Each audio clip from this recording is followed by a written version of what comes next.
आयुष के पापा के लिए लाई थी ये, सिकुड़कर आयुष के नाक का हो गया है। हमारी खूबसूरत साड़ी का तो रंग ही उड़ा दिया। इसीलिए अपनाए सही डिटर्जेंट, 2 डाला का एडवांस फॉर्मूला जो दे कपड़ों को नई चमक और साथ ही सिकुड़ने से बचाए, चले ज्यादा और पैसे बचाए। इसीलिए अब से जो धोए तो सब कुछ आ रहा है। सबसे पहले देश के प्रधानमंत्री नरेंद्र मोदी को जन्मदिन की ढेरों बधाई। वो उनका जीवन कार्यकाल सब कुछ लंबा हो, ऐसी कामना सभी लोगों को करनी चाहिए। देश के प्रधानमंत्री अरे तारिक खान, और जीवन लंबा ये सब तो ठीक है, लेकिन जो कार्यकाल लंबे होने की कामना कर रहे हैं, कुछ दिन पहले आप बीजेपी से टिकट मांग रहे थे, तो कार्यकाल लंबा होगा तो फिर भूल जाइए, सत्ता में ना आएंगे आप लोग।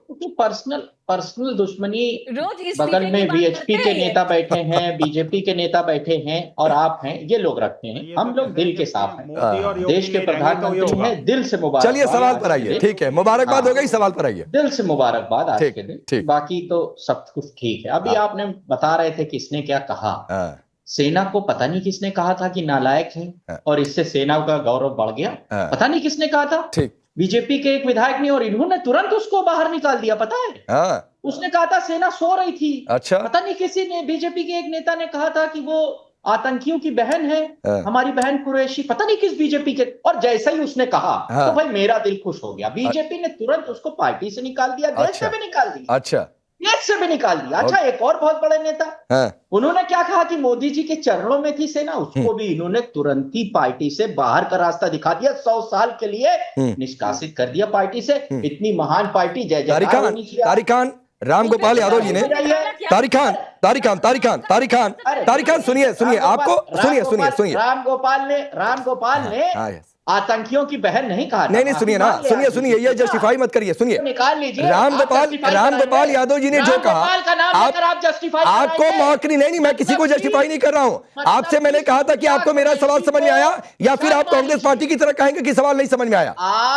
आज पांडे जी, आपको शर्म आनी चाहिए। आप सूफिया कुरैशी के को दिए गए हुए गंदी गाली को जस्टिफाई कर। मैं किसी के लिए गंदी गाली को जस्टिफाई नहीं करता हूं। और बीजेपी देखे, और बीजेपी जवाब दे, विजय शर्मा जवाब दे कि क्यों नहीं कार्रवाई की, अदालत के पीछे जाकर क्यों छिप गए, वो विजय शर्मा का काम है। लेकिन आप जो है, आप राम गोपाल के पीछे जाकर छिप रहे हैं। शर्म आनी चाहिए, मुझे शर्म आ रही है। अच्छा रुकिए, ये शर्म साइड में रखिए, ये शर्म साइड में रखिए, अपनी कुर्सी के नीचे शर्म को रखिए। आ रही है शर्म तो आई बात। तारिक खान, आप कॉमेडी शो में नहीं बैठे हैं, सवाल का जवाब दीजिए, सवाल का जवाब दीजिए। मसूद इलियासी का रोना एक बार, अरे रुकिए, तारिक खान इधर उधर मत भागिए, शर्म आ रही है, हंसी आ रही है, कुर्सी के नीचे रखिए, गंभीर होकर जवाब दीजिए। गंभीरता नहीं, अगर आपको समझ में आ रही है तो गंभीरता अलग से आपको सिखा दूंगा।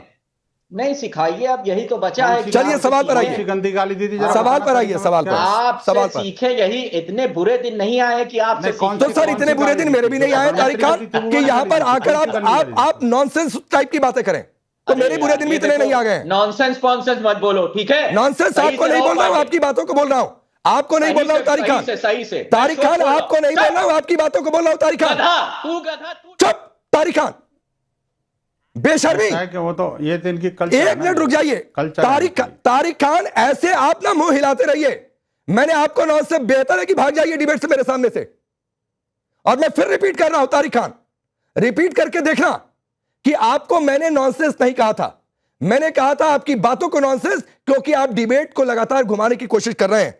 विनोद बंसल यही कैरेक्टर है तारिक खान का, डिबेट छोड़कर भागेंगे। मैंने कहा जो आप बातें कर रहे हैं वो नॉनसेंस टाइप की बातें कर रहे हैं। राकेश जी, जो पहले प्री सेट एजेंडा के साथ में डिबेट में बैठते हैं उनके साथ ऐसे ही होता है। और देखिए, जिसकी संस्कृति और जो व्यवहार जो है हमेशा से सीखा ही उन्होंने, ये है तो करेंगे वही।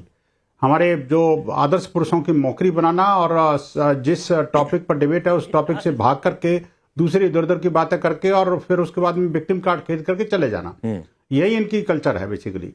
लेकिन आपने देखो, अच्छा एक आईना दिखा दिया उनको, सही एक अपना दर्पण दिखाया, और उनको औकात भी पता लगनी चाहिए कि आखिरकार। नहीं विनोद बंसली, मैं थोड़ा सा इंटरप्ट कर रहा हूं आपको। मैंने तो सिर्फ कहा था कि मसूद इलियासी को लेकर मैंने डिबेट की शुरुआत की, जो जैश का कमांडर रो रहा है कि हारे मसूद के परिवार को मार दिया, ट्रंप के टोन बदले हैं उस पर, तो इस पर बोलना ना पड़े तो पहले तारिक खान डिबेट को घुमाते रहे, ऐसे घुमाते रहे। फिर मैंने कहा ये नॉनसेंस टाइप वाली बातें मत करो, तो उनको एक मौका मिल गया कि डिबेट से भागते कैसे हैं, ऐसे हैं सपा के ये प्रवक्ता तारिक खान।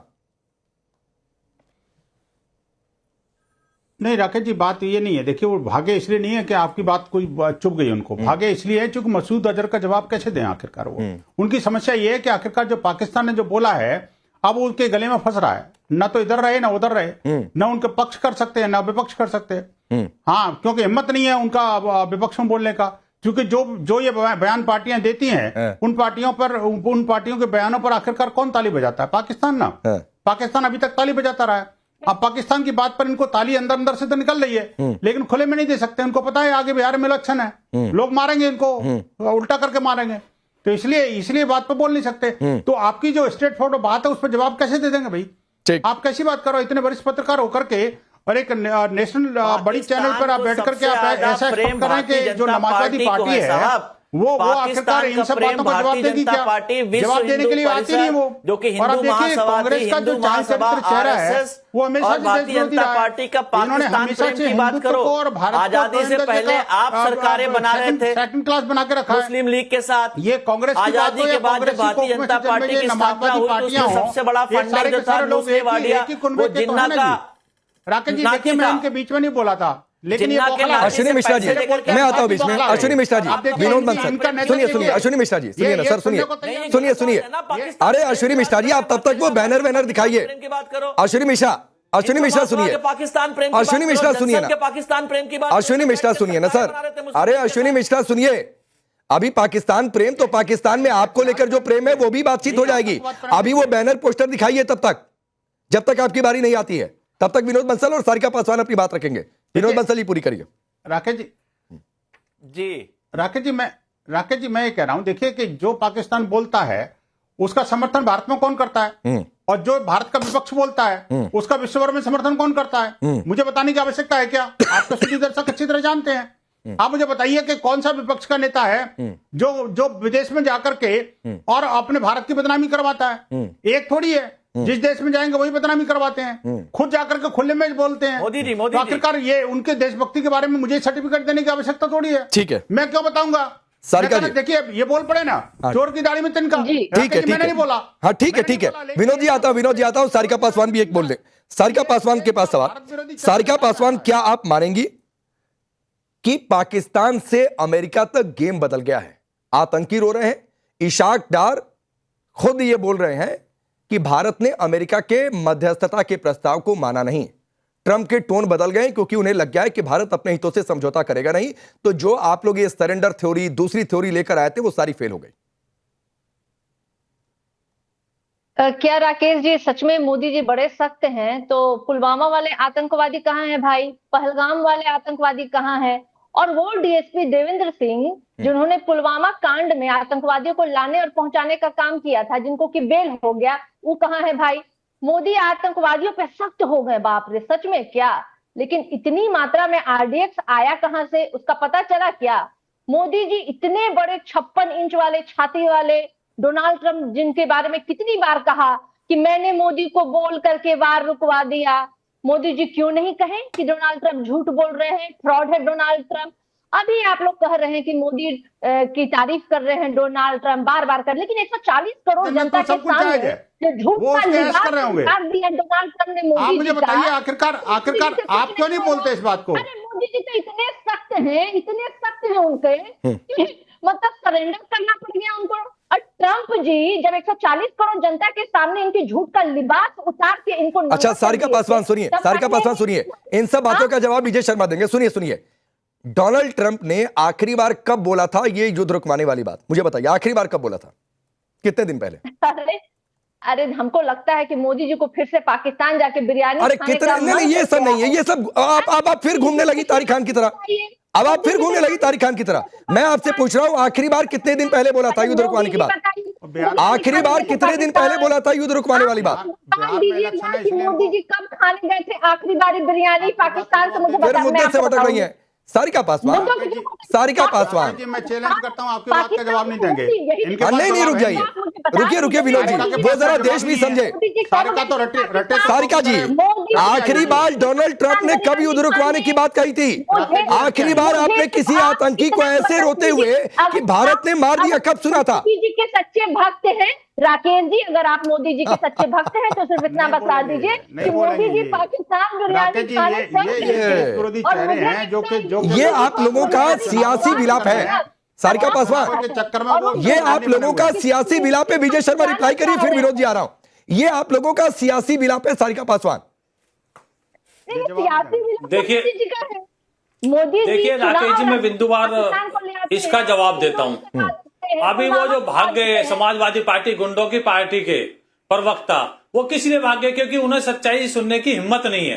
राम गोपाल यादव जी ने कैसे जाति सूचक शब्दों का मेरी बहन के लिए इस्तेमाल किया था, सारा देश जानता है। इन्होंने पुलवामा की बात की और पहलगाम की। पुलवामा में चार्जशीट फाइल हो चुकी है, जांच कंप्लीट हो चुकी है। पहलगाम की बात करते हैं तो मुझे लगता है ये पढ़ लिख कर नहीं आई है, इन्हें पता नहीं है 3 आतंकवादी मारे गए थे, उनके ऊपर भी इन्होंने उंगली उठाई थी कि आज संसद चालू है तो आज ही क्यों मारे गए। इनके इतनी सहानुभूति आतंकवादियों के साथ है, वो जग जाहिर है। दूसरा, राहुल गांधी जी विदेश में बैठ के किस तरह से संवैधानिक संस्थाओं को पर उंगली उठाते हैं ये भी बताया। और सारिका जी ने टीवी के ऊपर झूठ बोला कि उन्होंने मोदी जी को बोला कि मैंने मोदी को बोल के युद्ध रुकवा दिया। कभी मोदी जी से उन्होंने ये नहीं बोला कि मोदी जी का नाम लिया हो। उन्होंने बोला कि मैंने अपने व्यापार के नाम लेके और ये युद्ध रुकवाया है। तो उसमें हमारा एमईए ने भी और भारत सरकार ने भी खंडन कर दिया। और अब तो पाकिस्तान का भी बयान आ गया मोदी जी ने बड़ा और मोदी जी ने संसद के अंदर खड़ा होकर बोल दिया कि मेरी जेडी वैन जो उपराष्ट्रपति थे उनसे सिर्फ एक बार बात हुई थी अच्छा, इस युद्ध को रुकवाने के। ठीक है, जो भी हमारा ठीक है। विजय जी आता हूं। विनोद बंसल 30 सेकंड आपको देता हूं। मेरे एक सवाल का जवाब सारिका पासवान नहीं दे पा रही है कि डोनाल्ड ट्रंप ने आखिरी बार युद्ध रुकवाने की बात कब कही थी? कब आखिरी बार हमने किसी आतंकी को ऐसे रोते हुए सुना था कि हाय भारत ने मार दिया? लीजिए, बोलिए नहीं पाइएगा आप? क्या नहीं बोलना नहीं चाहते इस बात को? क्या नहीं बोल पाई? नहीं राकेश जी, मैं एक बात कहना चाहता हूं। देखिए, मैं आपसे और विजय जी से निवेदन करूंगा कि भैंस के आगे बीन बजाने से कोई लाभ नहीं है। मैं कहना चाहता हूं, देखिए, जो लोग सुनना नहीं चाहते उनको सुनाने से भी कोई फायदा नहीं है। जो रट्टू तोते की तरह जो वहां से रट के आते हैं वही टीवी चैनल पर बोलते हैं। विषय कोई भी हो और अपना जो एंकर कुछ भी पूछे उसका उससे कोई लेना देना नहीं है, क्योंकि इनके दिमाग में सिर्फ और सिर्फ चुनाव घुसा हुआ है और चुनाव के चक्कर में देश को भी गिरवी रख देंगे। इनसे उसे बात नहीं आएंगे। ये मैं कहना चाहता हूँ, ये इनका हिंदू फोबिया वाली मानसिकता है ना जी राकेश जी। हिंदू फोबिया की मानसिकता से ग्रसित है भारत का अधिकांश विपक्षी नेता। आप मुझे बताइए, ये अधिकांश विपक्षी नेतृत्व जो हिंदू फोबिया से ग्रस्त है और जो है भारत फोबिया से ग्रस्त है, मैं ये कहना चाहूंगा, वो लोग उनसे कैसे उम्मीद करोगे कि पाकिस्तान के फेवर को जवाब दे देंगे, बयान दे देंगे या भारतीय सेना के फेवर को जवाब दे देंगे? नहीं बोल सकते राकेश जी, इसे कहने को फायदा नहीं है। ये सारे के सारे हिंदू फोबिया से ग्रस्त लोग हैं, इनका मानसिक इलाज कराना चाहिए, वही ज्यादा बढ़िया। और आप देखिए कि भारत के सेना और भारत के सैनिकों का मान मनोबल जो है ना, ये तोड़ना इनका गहरा षड्यंत्र है। आप देखिए, कोई भी एक किस्सा हो, हर केस में जो है ना बीच में अड़ंगा डालते हैं। ठीक है, ये कौन सुजाता जी, जब ये सारिका जी प्लीज मैडम, आपने अपनी बात कही ना। सुजाता पांडे पहले तारिक खान को जवाब देते नहीं बना तो डिबेट को घुमाने की कोशिश की, अब सारिका पासवान वही काम कर रही है।